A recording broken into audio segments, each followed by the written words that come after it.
जय हिंद प्यारे साथियों। मैथ का अगर प्रैक्टिस सेट हम लोग करने वाले हैं। मुझे बढ़िया से पता है कि जो यूट्यूब का एल्गोरिदम है वो मुझसे रूठा हुआ है। क्यों? क्योंकि मैंने बहुत टाइम पहले वीडियो बनानी छोड़ दी थी और अब ये मैंने कुछ ही 20-25 दिन से शुरू किया है। इस वजह से वीडियो ज्यादा ग्रोथ नहीं कर पा रहा, लेकिन कोई दिक्कत नहीं है, मेहनत करते रहेंगे। सवाल यहाँ पर दिया है मैंने। हर सवाल का मैं वो डिजाइन बना के आपको दिखाऊंगा कि आप खुद सोचोगे कि सवाल में ऐसा भी हो सकता है क्या। ये सबसे बढ़िया इजी तरीका है, ये आप खुद सोचोगे, लेकिन उसके लिए आपको एक दो सवाल देखने होंगे। फिर आपका खुद मन नहीं करेगा कि आप वीडियो को छोड़कर चले जाओ। मैं ये प्रैक्टिस सेट पूरे होते ही 45 या 46 या 50 तक जब पहुंच जाएंगे तो मैं एक एक चीज को समझाना शुरू करूंगा, यानी कि टॉपिक वाइज चीजें मैं शुरू कर दूंगा। चाहे वो परसेंटेज से उठाऊं चीजों को, लाभ हानि से उठाऊं या किसी और चैप्टर से। ठीक है भाई?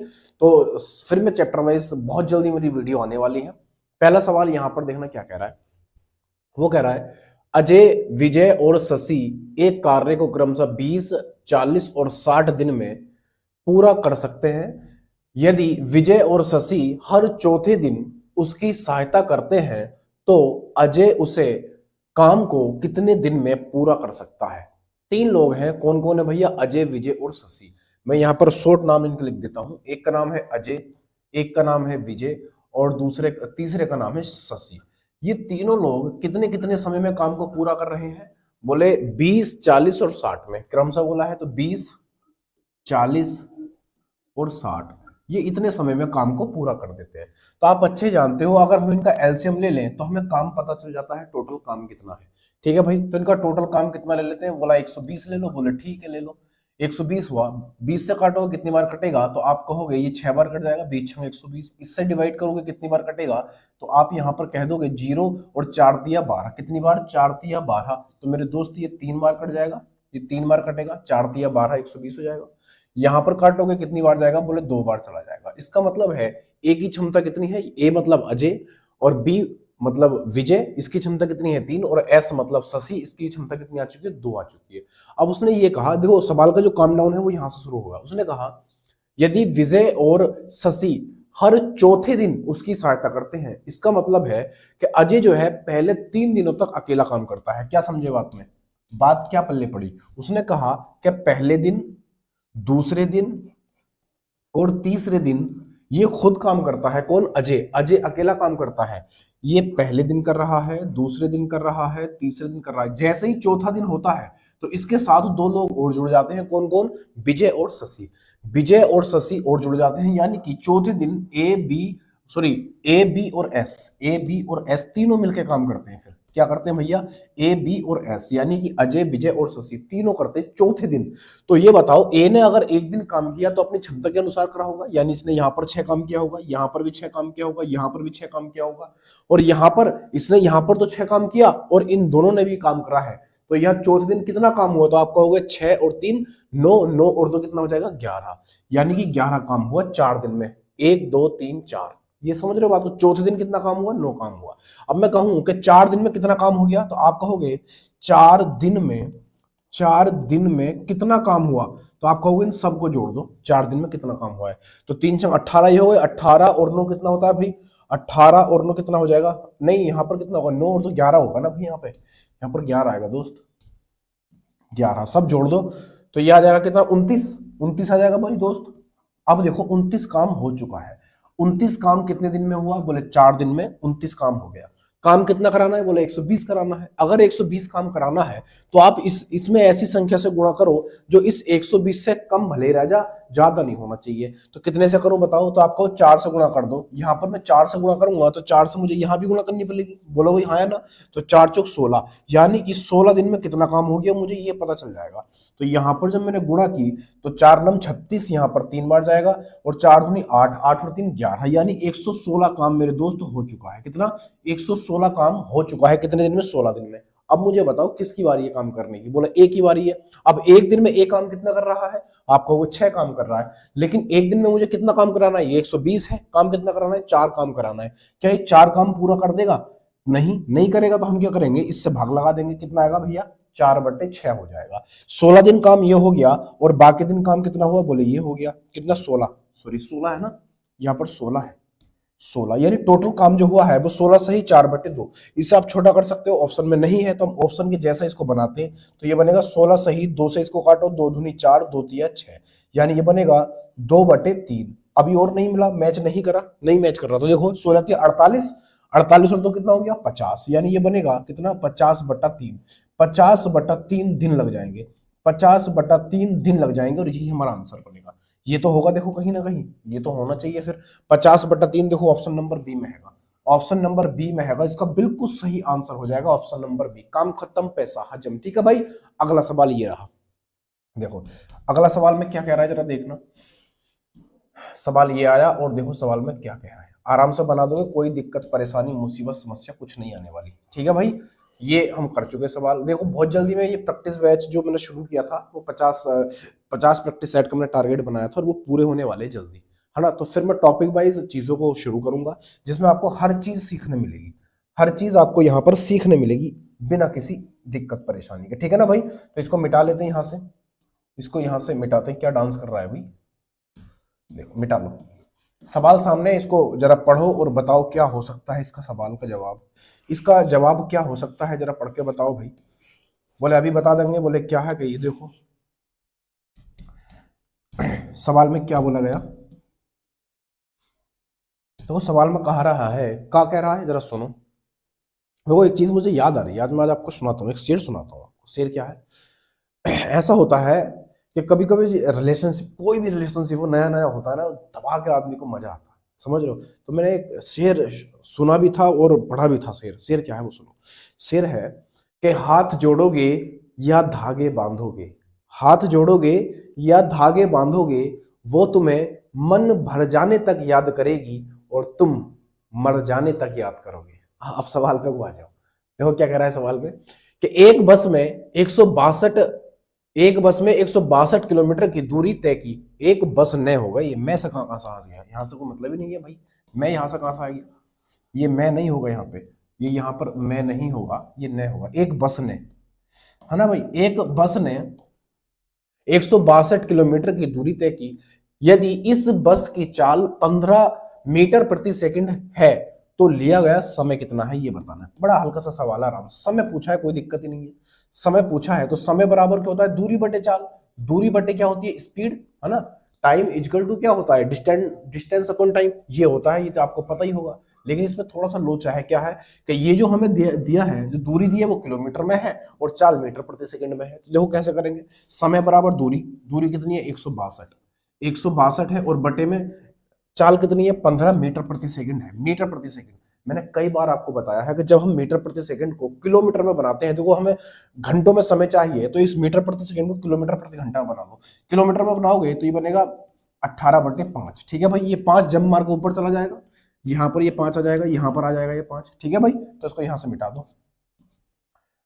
अब इसको काटाफेटी मचाओ, आपका आंसर आपके सामने आ जाएगा। क्या है भैया, तो आपका लो 18 अट्ठे कितना होता है 144 और 18 निमा 162, 18 निमा 162 हो जाएगा।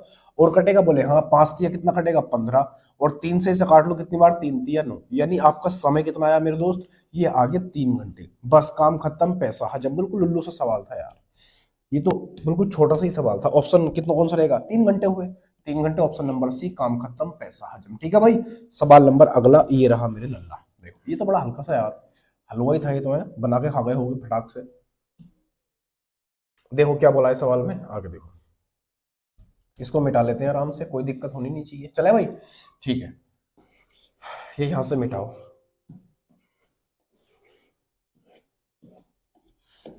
देखो क्या कह रहा है, सवाल को पढ़ते हैं आराम से। उसने कहा कि मोहित का वेतन विजय से 60% अधिक है, विजय का वेतन मोहित से कितना प्रतिशत अधिक है, यानी मोहित के वेतन से कितने प्रतिशत कम है, ये कहना चाह रहा है वो। ठीक है भाई, तो मैंने ये सवाल कई तरीकों से बताया है, लेकिन इसका मैं सीधा आपको एक फॉर्मूला दे रहा हूं, वो लिख लो।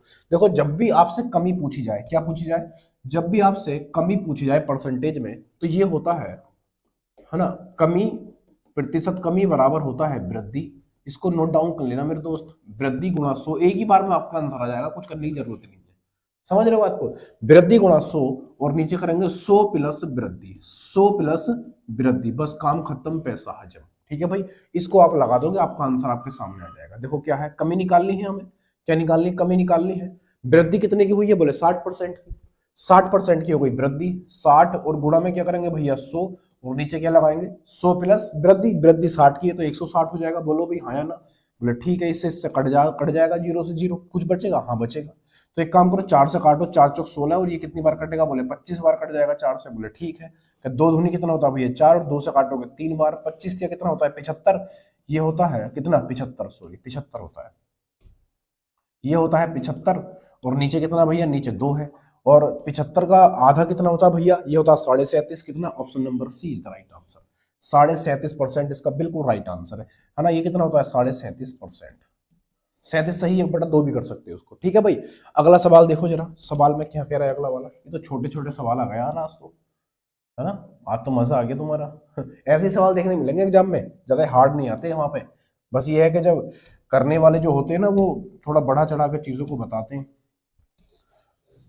तो हो जाता है। तो सवाल आपके सामने है, देखना क्या कह रहा है सवाल में।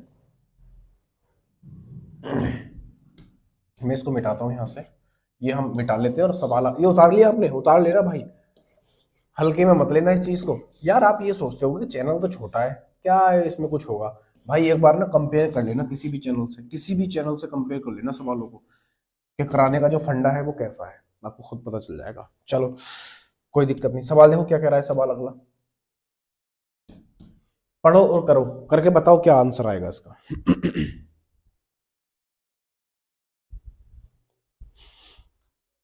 क्या कहा सवाल में, वो कह रहा है कि अंक 2, 9, 6 और 5 का उपयोग करके बनी 4 अंकों की सबसे बड़ी और सबसे छोटी संख्याओं का अंतर क्या है। प्रत्येक अंक केवल एक ही बार, है ना, एक बार ही उपयुक्त होता है या प्रयुक्त प्रयुक्त हो सकता है, प्रयुक्त हो सकता है, ठीक है भाई। इसका सवाल का जवाब चाहिए, पहले समझे इस सवाल को, आप पहले ये बताओ। उसने ये बोला है कि 2, 9 और 6, 5, इसका आप एक बड़ी से बड़ी संख्या बनाओ, और एक इसी नंबरों से छोटी संख्या बनाओ, और आप उन दोनों का अंतर बताओ कितना है, ये कहना चाह रहा है। तो बताओ, अगर मैं बड़ी संख्या बनाऊंगा, अगर मैं बड़ी संख्या बनाऊंगा, अगर मुझे बड़ी संख्या इससे बनानी है तो क्या करना होगा। तो आप कहोगे बड़ी संख्या बनाने के लिए पहले आप सबसे बड़ा नंबर रखो, बोले ठीक है रख दिया, फिर उससे छोटा रखो, 6 से छोटा है, फिर उससे छोटा रखो, बोले 5 है, फिर उससे छोटा रख दो, बोले 2 है, ठीक, ये तो हो गई सबसे बड़ी संख्या। अब वो कह रहा है कि सबसे छोटी संख्या, क्या कह रहा है वो, सबसे छोटी संख्या बताओ। तो छोटी संख्या के लिए क्या करना पड़ेगा भाई, बताओ क्या करना पड़ेगा। अगर आपको छोटी संख्या चाहिए, छोटी संख्या, तो क्या करना होगा मेरे दोस्त, तो आप कहोगे पहले सबसे छोटी संख्या रखो, कौन सी है भैया, यहाँ पर 2 हो जाएगा। उससे छोटी कौन सी है, बोले 5 है। उससे छोटी कौन सी है, बोले 6 है। उससे छोटी कौन सी है, उससे छोटी बोले 9 है, बस खत्म। वो सॉरी छोटी नहीं, बड़ी, उससे बड़ी, उससे बड़ी, उससे बड़ी, है ना, पहले 2, फिर उससे बड़ी, फिर उससे बड़ी, फिर उससे बड़ी, इस तरीके से। अब आप यहां पर देखो तो दोनों का अंतर आपको मिल जाएगा। उसने इन दोनों का अंतर ही तो पूछा है कि सबसे बड़ी और सबसे छोटी, क्या है सवाल में, सबसे बड़ी और सबसे छोटी संख्याओं का अंतर बताना है। तो अंतर, आप इन दोनों का अंतर कर दो, अंतर क्या आएगा भैया बताओ, अंतर क्या आएगा बताओ। देखो इधर एक ले लो 12, 12 में से 9 जाए कितना बचेगा, बोले 9 और 3 12 होता है, 3 बच जाएगा, बोले ठीक है। यहाँ पर 4 है, एक इधर ले लो 14 हो जाएगा, 14 में से 6 जाएगा कितना बचेगा, बोले 8 बच जाएगा, बोले ठीक है। यहाँ पर कितना बचेगा 5, 5 में से 5 जाएगा, बोले 0 बच जाएगा, बोले ठीक है। यहाँ पर कितना बचेगा, यहाँ पर बचेगा 9, यहाँ पर 9 है, और 9 में से अगर 2 जाए कितना बचेगा 7, यानी ये बनेगा 7083। इन दोनों संख्याओं का अंतर आ जाएगा, इन दोनों संख्याओं का अंतर कितना आएगा 7083। ऑप्शन नंबर डी इसका बिल्कुल सही आंसर है, ठीक है भाई। कभी कभी मुंह से निकल जाता है, लिखते कुछ है बोलते कुछ है, ठीक है भाई, हो जाता है। चलो देखो अगला सवाल नंबर, अगला क्या कहा सवाल में, देखना, इसको मिटा देता हूं मैं, आप कर लो, दिक्कत कोई परेशानी मुसीबत समस्या नहीं होगी, ये गारंटी। देखना क्या कहा सवाल ने भाई, आराम से बना दोगे इसको भी, अभी रह गया। चलो, उसने कहा कि ब्याज, अरे देखो ये जो सवाल है ना, मैंने पढ़ा था, ये सवाल अधूरा है इस पीडीएफ में बना हुआ, ये सवाल अधूरा है। ब्याज का भुगतान किया जाता है, ये नहीं पता कि कितने पे किया जाता है, क्या है, कुछ नहीं, बस ये दिया है बस, और बाकी खत्म। सवाल आधा ये कटा हुआ है, इसको हटा दो, ये सवाल आधा बना हुआ था। अब देखो इसको बना लेंगे आराम से। क्या कहा उसने, वो कह रहा है जब एक घड़ी को अंकित मूल्य के 7/8 8 पर बेचा जाता है तो 25% का लाभ होता है।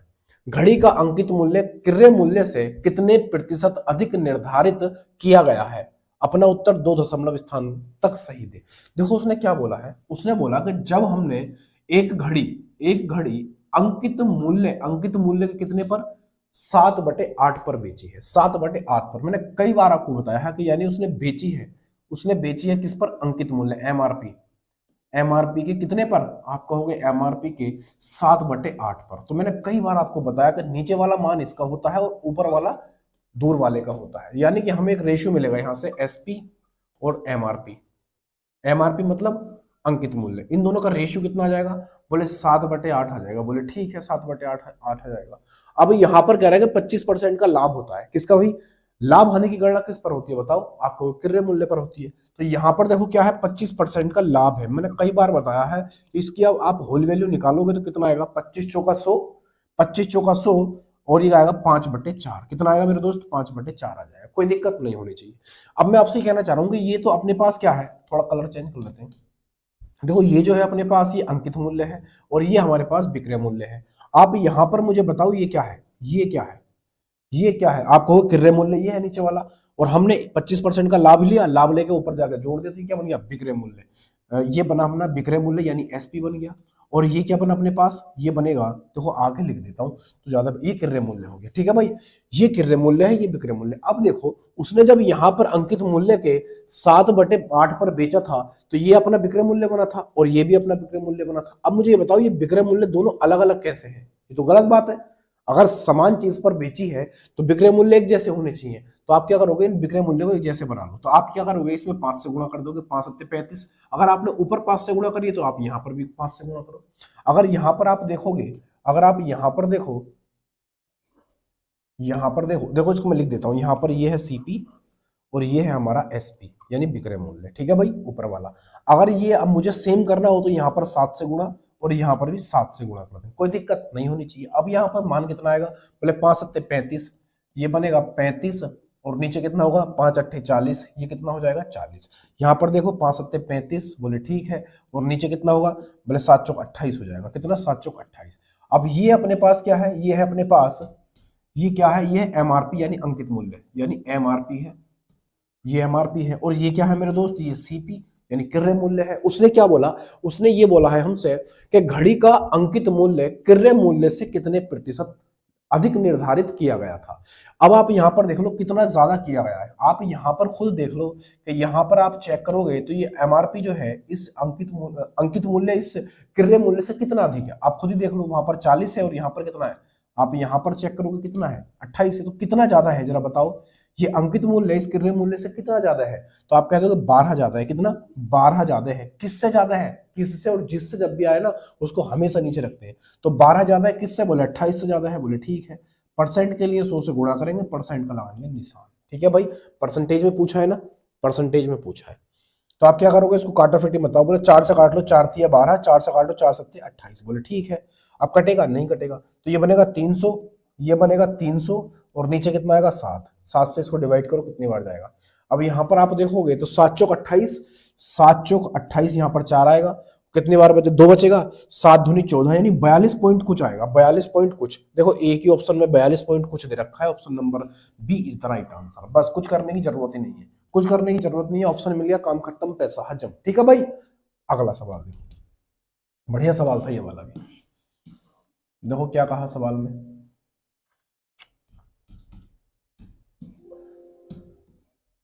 सवाल नंबर अगला आपके सामने पेश हो चुका है, आपकी थाली में परोस दिया गया। आप इसको करके बताओ क्या आएगा इसका आंसर। ठीक है, पढ़ लिया होगा सवाल, पढ़ लिया करो इतनी देर में। तो इतना टाइम थोड़ी मिलता है, मुश्किल 27-28 मिनट मिलेंगे तुम्हें 20 सवाल करने के लिए।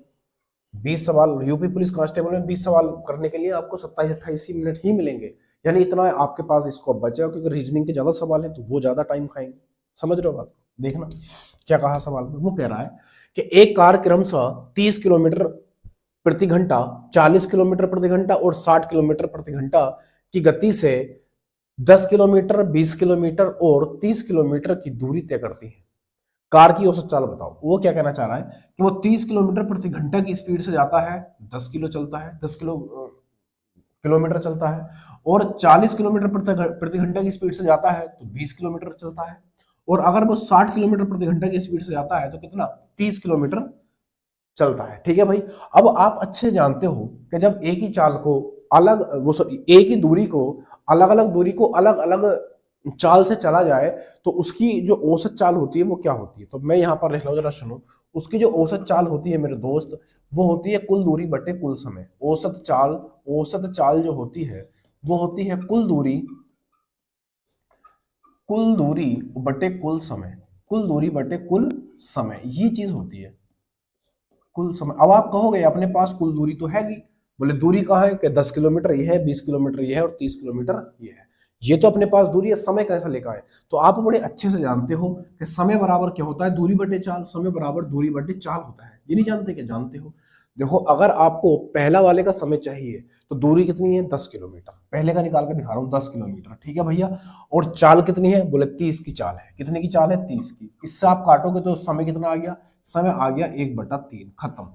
1/3 समय मिल गया कि नहीं मिल गया। ऐसे ही आप इसका 20 किलोमीटर का निकाल लो, वो 40 की स्पीड से चला गया है। ऐसे ही आप 30 किलोमीटर का निकाल लो, ये 60 की स्पीड से चला गया है। तो आप यहां से जब निकालोगे मेरे दोस्त, तो यहाँ पर कुल दूरी सबको जोड़ दो, 10 20 30 और 30 60, ये तो हो गई हमारी कुल दूरी। और कुल समय अगर आपको चाहिए तो कैसे निकालोगे, मैंने ये बताया, समय बराबर दूरी बटे चाल। दूरी कितनी है, 10, और चाल कितनी है, 30। तो ये कितना बनेगा, आप कहोगे ये बनेगा 10/30, और प्लस यहां पर आप देखोगे 20 किलोमीटर की दूरी है, समय निकालना है तो समय बराबर दूरी और बटे में चाल, यानी कितना हो जाएगा, 20 और बटे में 40। कोई दिक्कत होनी नहीं चाहिए। प्लस अगला क्या बोला, 30 किलोमीटर की दूरी 60 की स्पीड से, समय निकालना है तो समय बराबर दूरी बटे चाल, यानी 30 बटे कितना हो जाएगा, 30/60 हो जाएगा। कोई दिक्कत है भाई, नहीं होनी चाहिए, है ना। देखो अब मैं इसको थोड़ा सा इसको हल कर लेते हैं। 0 से 0 खत्म, 20 से कितनी बार कटेगा, 2 बार, 30 से कितनी बार कटेगा, 2 बार। तो ये बनेगा 60, और नीचे आएगा 1/3 प्लस 1/2 प्लस 1/2। आप जब इसकी काटाफीटी मचाओगे, यानी इसका एलसीएम लोगे, कितना आएगा, 6, और 6 गुणा करके ऊपर जब मारे कहाँ जाएगा, ऊपर चला जाएगा। तो ये बनेगा 60, और नीचे गुणा में कितना बनेगा, 6। एलसीएम जो मैंने यहाँ पर लेता वो एलसीएम कहाँ जाएगा, 60 की गुणा में चलाएगा, ऊपर जब मार देगा। और नीचे जब एलसीएम है तो 3, यहाँ पर 6 है। एलसीएम जो आपने लिया जो ऊपर चला गया, ये 6 है, ठीक है भैया। ये ऊपर चला गया, अब 3 से इसको डिवाइड करो, 2 बार जाएगा, तो यहाँ पर आएगा 2 प्लस 2 से काटो कितनी बार, 3, और प्लस 2 से काटो कितनी बार, 3। बस खत्म। ये तो कैलकुलेशन है, आप खुद भी हल कर लोगे इतनी बात तो ये बनेगा 60, और गुणा में कितना, 6, और नीचे कितना आएगा, तो 3 और 3 6 7 8 आ जाएगा। कोई दिक्कत, 4 से काट दो, 4 दूनी 8, 4 से काटो कितनी बार, 15 बार, 15 चौका 60। 2 से काटो कितनी बार, बोले 3 बार। 15 की और 3 की जब आप गुणा मचाओगे, 15 की और 3 की गुणा करोगे कितना आएगा, 15 या 45। इसका मतलब है आपका जो आंसर है औसत चाल 45 kilometre per hour. Option number A is the right answer. Option A इसका बिल्कुल सही उत्तर है। ठीक है भाई, काम खत्म, पैसा हजम, लेना देना कुछ नहीं। ये चीज बढ़िया थी, अगर आपको नहीं पता है तो ये उतार लेना, कुल दूरी बटे कुल समय होता है।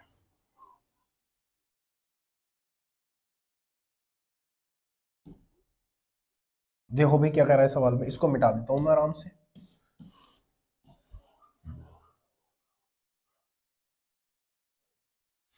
इसको यहां से मिटा लेते हैं।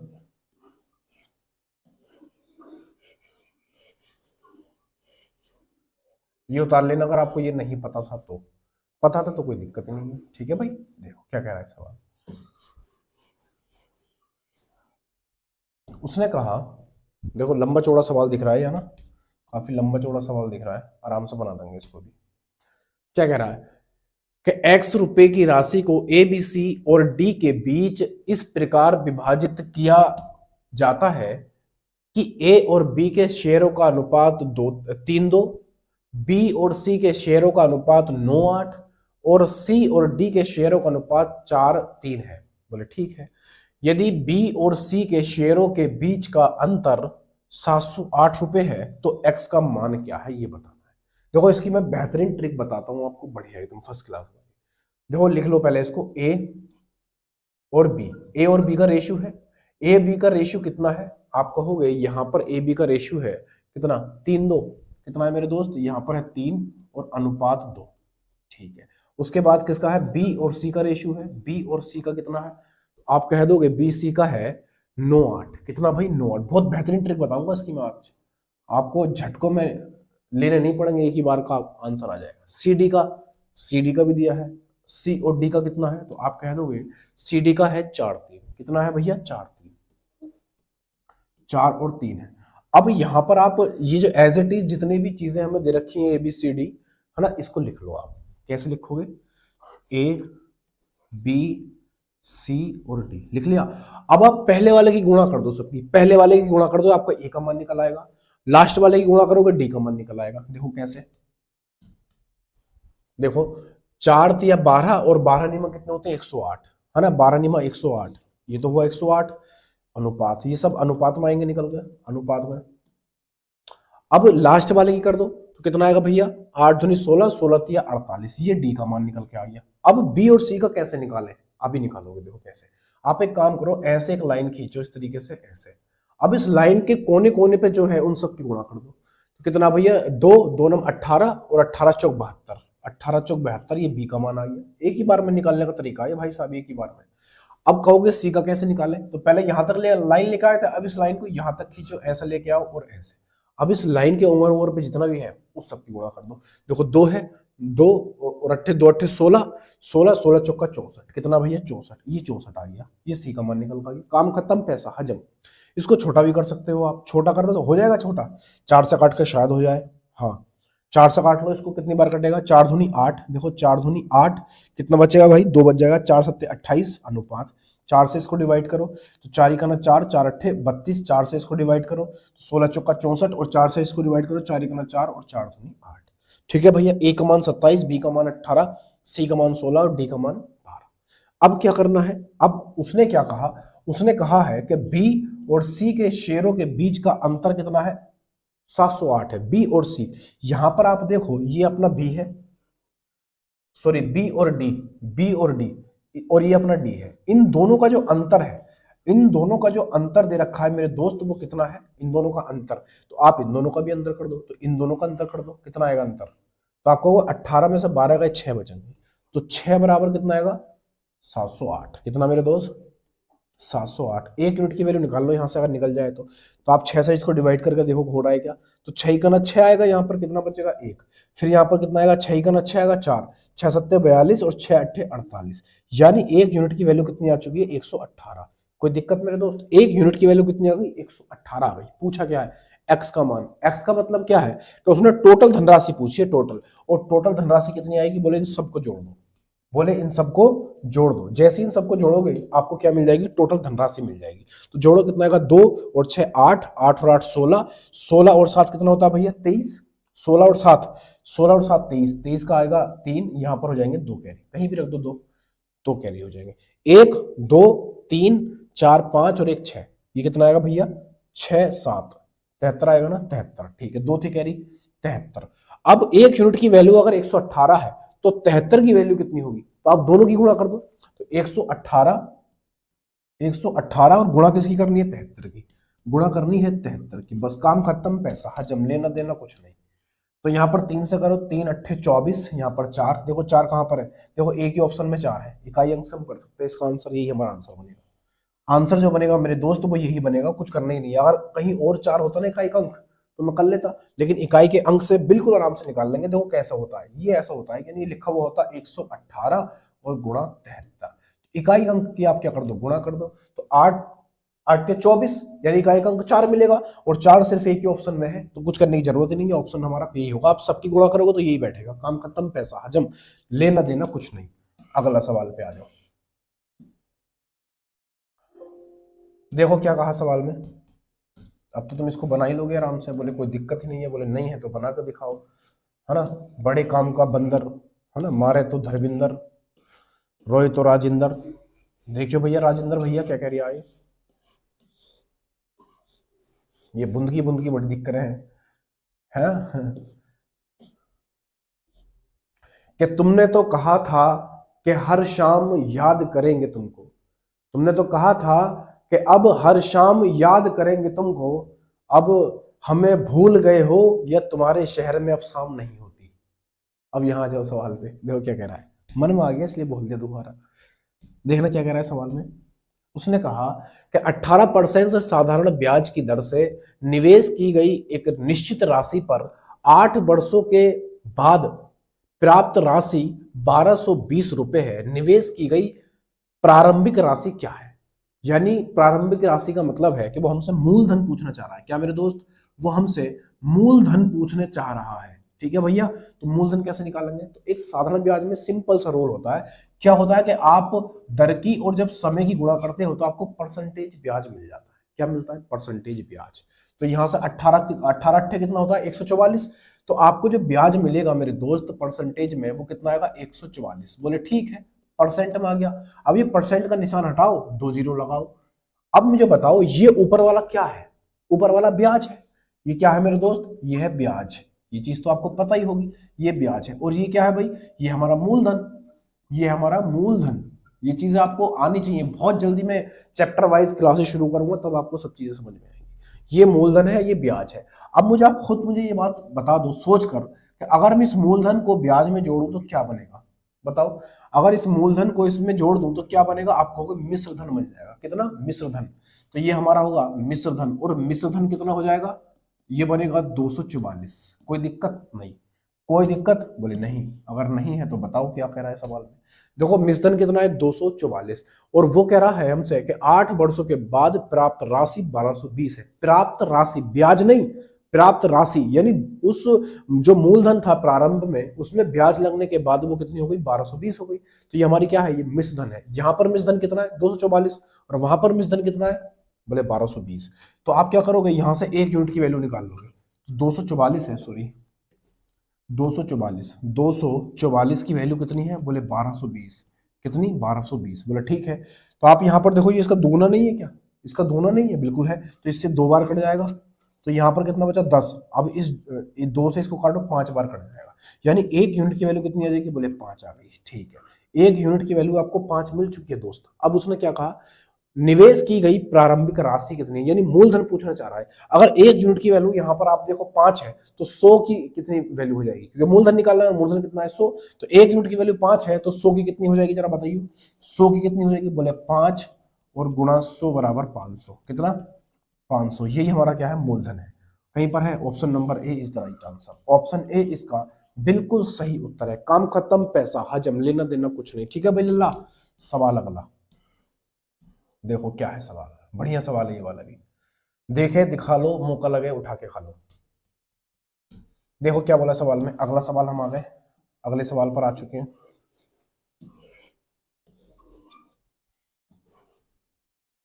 इसको मिटा लेते हैं यहां से। ठीक है भाई।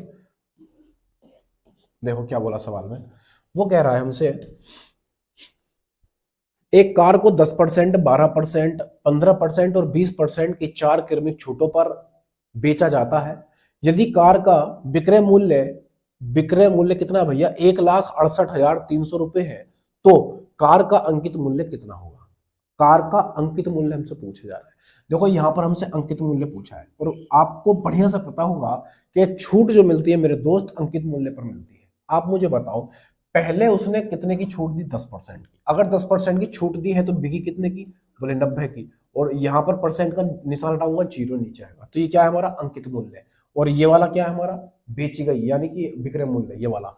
अब मैं फिर उसने छूट दे दी। बोले कितने की छूट है? बोले 12 की। 12 की छूट दोगे तो कितना आएगा? 88। और यहाँ पर क्या आएगा? बोले 2 जीरो। ये अंकित मूल्य है और वो विक्रय मूल्य है। इस पर भी फिर छूट दे दी। छूट कितने की दी है? बोले 15 की।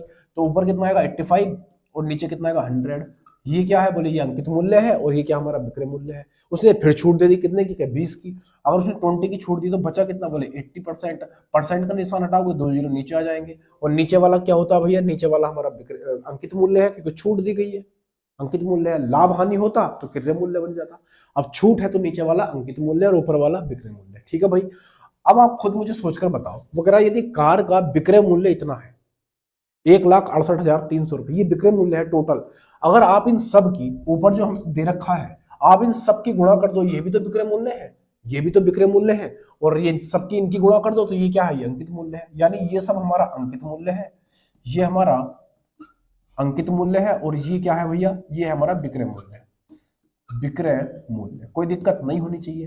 अब आप मुझे खुद सोचकर बताओ, इन सब की मैं गुणा कर दूं, यानी कि आप ऐसे कर दो यानी कि 90 गुणा 88 और गुणा 85 और गुणा कितना 80, और इस सब की वैल्यू कितनी है, ये भी विक्रय मूल्य है, ये भी विक्रय मूल्य है, दोनों को बराबर रख दो।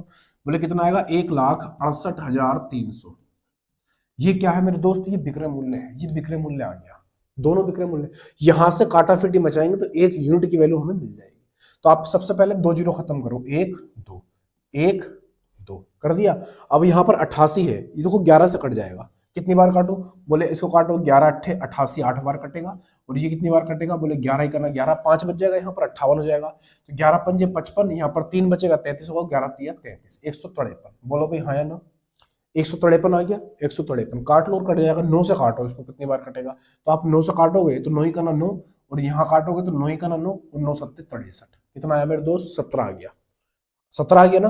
अब यहां से और काट सकते हो क्या, अरे ये तो कट ही चुका सब कुछ, 17 से काट लो, 17 पंजे होता है 85, ठीक है भैया, 17 पंजे 85 होता है, ठीक है। अब यहाँ पर कितना बचेगा, यहाँ पर तो कुछ नहीं बचा, यहाँ पर कितना बचा 8 पंजे 40 और 8 ये बचा, 8 पंजे 40 और ये, यानी कि 8 पंजे आप कर लोगे 40 और गुणा में 8 और बराबर 1 निकाल लिया हमें, 1 की वैल्यू है। आप सोचोगे इसको इसके नीचे लिखूं, नहीं, यहां से इसकी वैल्यू है, ये एक्चुअल नंबर है, ये एक्चुअल नंबर है, आप यहां पर देखो ये एक्चुअल नंबर है, और ये बनावटी संख्याएं हैं, समझ रहे हो बात को। तो बनावटी संख्या से जब आप 1 की वैल्यू निकालोगे तो ये बटे में आएगा, 1 बटा कितना 8 से इसको कर लो, 8 चौक 32, ये आएगा 320। अब आप मुझे सोच के बताओ, मैंने अभी आपको बताया था कि 1 यूनिट की वैल्यू ये है, हमें निकालना है अंकित मूल्य। वो कह रहा कार का अंकित मूल्य क्या है, अंकित मूल्य तो ये है, यानी 1 2 3 4 4 जीरो, सॉरी 100 यहाँ पर 100 यहाँ पर 100 यहाँ पर 100 यहाँ पर, इन सब की कर दो गुणा, यानी मट्टी पलित कर दो। जैसे ही आप मट्टी पलित करोगे, यानी 1 यूनिट की वैल्यू अगर इतनी है, 1 यूनिट की वैल्यू इतनी है, तो इतने यूनिट की वैल्यू कितनी होगी, तो आप क्या करोगे गुणा कर दो। गुणा कैसे करोगे, 100 फिर गुणा 100 और फिर गुणा 100, ठीक है भैया, 3 बार हुआ, गुणा 100, काम खत्म, पैसा हजम, लेना देना कुछ नहीं। देखो 1 जीरो से तो पहले 1 जीरो काटो, काट दे, बोले ठीक है काट दिया। यहाँ पर 1 जीरो बच गया, अभी बाकी 4 से काटो, 4 अट्ठे 32, ठीक है, 4 से इसे काटो, बोले 25 बार, ठीक है भैया, 4 से और काट दो, 4 दूनी 8, 4 से और काट दो 25 बार, कोई दिक्कत मेरे दोस्त नहीं होनी चाहिए।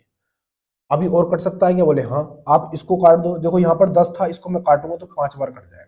अब कितना बचा, बोले क्या बचा, इस दोनों की गुणा कर दो, 25 25 हम 625, और 625 और गुणा 5, यानी कि 625 सॉरी 625 625 और गुणा 5 और 100 ये है, और गुणा 100, इन सब की जब आप गुणा करोगे तो आपका आंसर मिल जाएगा। देखो 5 पंजे 25 होता है, ठीक है भैया, 2 बचा, 5 दूनी 10 2 12 होता है, 1 बचा, और 5 छंग 30, 30 और 1 31, कितना 30 से 1 31, 2 जीरो ये वाले, यानी आपका जो अंकित मूल्य था मेरे दोस्त वो कितना था, 3,12,500, 3,12,500 क्या था अंकित मूल्य, कहीं पर है क्या, 3,12,500, option number C is the right answer.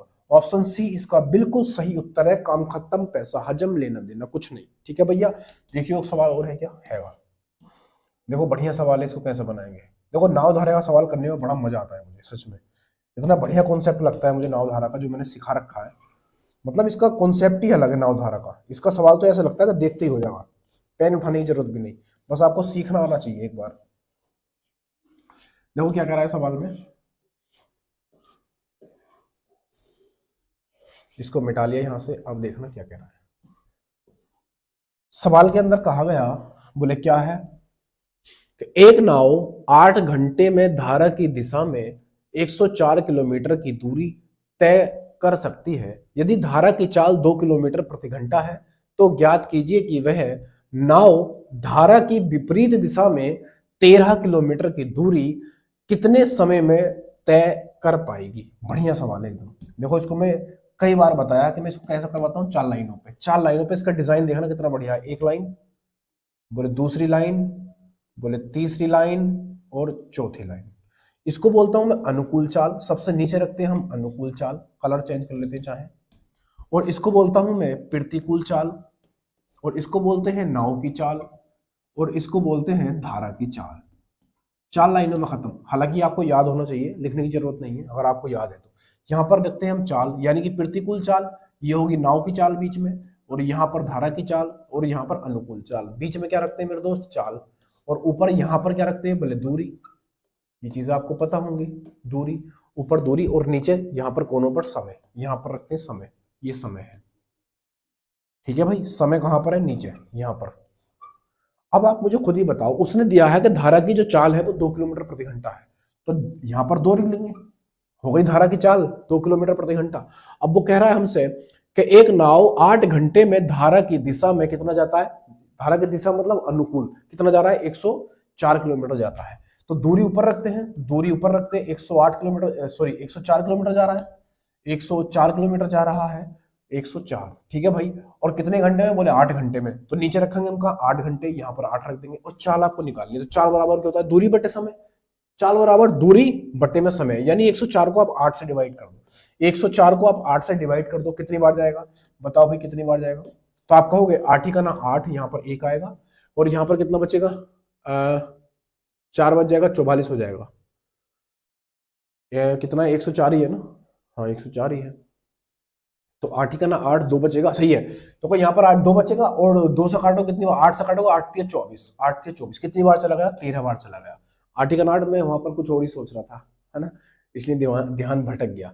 तो यहाँ पर 8 ही का 8 और 8 या 24, यानी कि जो अनुकूल चाल है वो कितनी है, 13 किलोमीटर प्रति घंटा आ चुकी है। मैंने कई बार आपको बताया है कि अगर मुझे ये वाली चाल निकालनी होती है, ये वाली अनुकूल चाल, तो इन दोनों की चाल को हम क्या करते हैं भाई सब, जोड़ देते हैं। बात समझ में आई, यानी कि अगर मैं इन दोनों चालों को, नाव की चाल और धारा की चाल जोड़ दूं, तो मुझे अनुकूल चाल मिल जाएगी। तो अब मैं इसको, मुझे यहाँ पर तो पता नहीं है, जब नहीं पता तो यहाँ पर आप x मान लो और इन दोनों को जोड़ दो, तो ये कितना बनेगा, x + 2 बराबर कितना, 13, x + 2 बराबर 13। देखो ये चीजें आंखों आंखों में हो जाती है। तो x बराबर कितना आएगा, बोले x बराबर आएगा 11, कितना, x बराबर आएगा 11, ये उधर जाके घट जाएगा तो 11 आ जाएगा, x बराबर, यानी कि इसकी वैल्यू यहाँ पर कितनी आ जाएगी, बोले 11 आ जाएगी। तो इसकी वैल्यू आ चुकी है 11, इसकी वैल्यू आ गई 11। अब आपको निकालना क्या है, आपको ये वाली प्रतिकूल चाल निकालनी है। क्यों, क्योंकि वो कह रहा है हमसे कि धारा की विपरीत दिशा में 13 किलोमीटर की दूरी तय करने में कितना समय लगेगा, है ना। तो आपको पहले चाल पता हो, विपरीत चाल कितनी है, तो आप जब इसे निकालोगे तो इन दोनों की चाल को घटा दो, यानी नाव की चाल में से धारा की चाल घटा दो, तो आपको क्या मिल जाएगी, प्रतिकूल चाल मिल जाएगी। तो 11 में से 2 गए, कितना बचा, बोले 9 बच गए, 9। अब कितनी चाल चलवानी है, बोले 13 किलोमीटर चलवाना है मुझे, कितना, 13 किलोमीटर चलवाना है, कितना समय लगेगा, समय मतलब ये हमसे पूछ रहा है यहाँ पर समय, तो समय बराबर दूरी बटे चाल होता है। दूरी कितनी है, 13, और चाल कितनी है, यहाँ पर 9 है, काटाफिटी मचाओ, तो कितना आएगा भैया, 9 का ना 9, कितना आएगा ऊपर, 4 बच जाएगा, 4/9, यानी जो समय लगेगा वो कितना लगेगा, 1 सही 4/9 समय जो लगेगा, 1 सही 4/9। ऑप्शन नंबर कौन सा हो जाएगा मेरे बीरा, option number B is the right answer, option B इसका बिल्कुल सही उत्तर है। देखो जब ये आपको स्ट्रक्चर पूरा पता होगा ना कि यहाँ पर क्या होता है, यहाँ पर अनुकूल चाल होती है, यहाँ पर प्रतिकूल, यहाँ नाव की धारा, और यहाँ पर, सॉरी नाव की चाल, और यहाँ पर क्या होती है, धारा की चाल। ये सब चीजें जब आपको पता होंगी तो ये सब लिखने की जरूरत नहीं है। अगर मैं इसको कर रहा होता तो मैं कुछ इस तरीके से करता, एकदम निपटा देता। जब ये 2 दे रखा है तो ये 13 दे रखा है, इन दोनों को जोड़ूंगा तो ये कितना, घटाऊंगा तो कितना आएगा, बोले 11 बच जाएगा, कितना बचेगा 11, 13 में से अगर 2 जाएगा 11 बचेगा, और मुझे ये निकालना है ये, तो कैसे घटा के लिखते हैं, तो ये 9 हो जाएगा, 11 में से 2 जाएगा 9 बचेगा, 13 वो निकलवा रहा है, और आप अच्छे जानते हो समय बराबर दूरी बटे चाल होता है, तो 13 बटे क्या कर लेते हैं, 9, 9 का 9, 4/9 हो जाता। बस ऐसा कर देता मैं इस सवाल को, अगर मैं कर रहा होता तो। लेकिन ये चीजें मुझे सिखानी है, इस वजह से मुझे सब चीजें बतानी पड़ती। अगला सवाल देखो, बहुत हलवा सा सवाल था, लेकिन ये नावधारा का जो चैप्टर है ना, ये परेशान कर देता है, लेकिन अब नहीं करेगा अगर आपने ये चीजें सीख ली तो, ये गारंटी है। ठीक है भाई, ये गारंटी है कि अगर आप सीख लोगे इस चीज को तो फिर कभी परेशान नहीं करेगा। सवाल अगला ये रहा मेरे लल्ला, जरा बताकर दिखाओ क्या कह रहा है सवाल, क्या कहा भाई सवाल ने, देखो उसने कहा कि 900 ग्राम का तरल आटा, चीनी और मक्खन का मिश्रण है। इस घोल में मैदा चीनी से 3 गुना और चीनी मक्खन से 2 गुना है। आटे की मात्रा ग्राम में ज्ञात कीजिए। देखो यहां पर जो इन्होंने मैदा लिखा है ना, मैदा, इन्होंने जो मैदा लिखा है ये मैदा नहीं है, ये आटा ही है। क्या है ये, आटा, ये आटा ही है मेरे दोस्त। ठीक है भाई, आटा, यहां पर आटा लिख लेना, ये आटा ही है। अब देखना सवाल को कैसे करेंगे। 3 चीजें अपने पास, एक है आटा,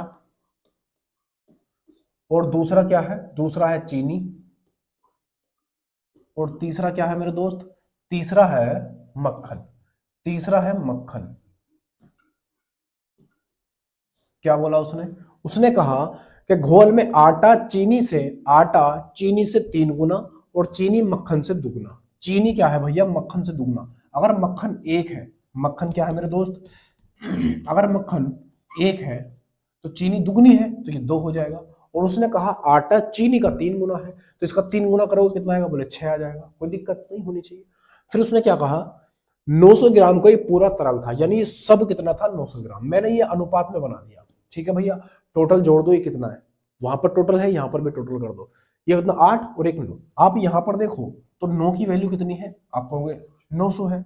कितना? 900 ग्राम। कितना मेरे दोस्त? बोले 900 ग्राम है। बोले ठीक है। 1 यूनिट की वैल्यू कितनी आएगी? यहां से 1 यूनिट की वैल्यू 100 आ जाएगी। 100 ग्राम, 1 यूनिट की वैल्यू 100 ग्राम आ गई। कोई दिक्कत नहीं होनी चाहिए। उसने क्या कहा कि आटे की मात्रा बताओ ग्राम में कितनी है? तो आटा तो ये है मेरे दोस्त, तो आप यहाँ पर गुणा करोगे 100 की तो कितना आएगा? बोले 600 हो जाएगा। कितना मेरे दोस्त?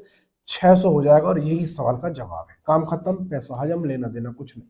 600 gram. Option number A is the right answer. Option A इसका बिल्कुल सही उत्तर है। काम खत्म, पैसा हजम, लेना देना कुछ नहीं।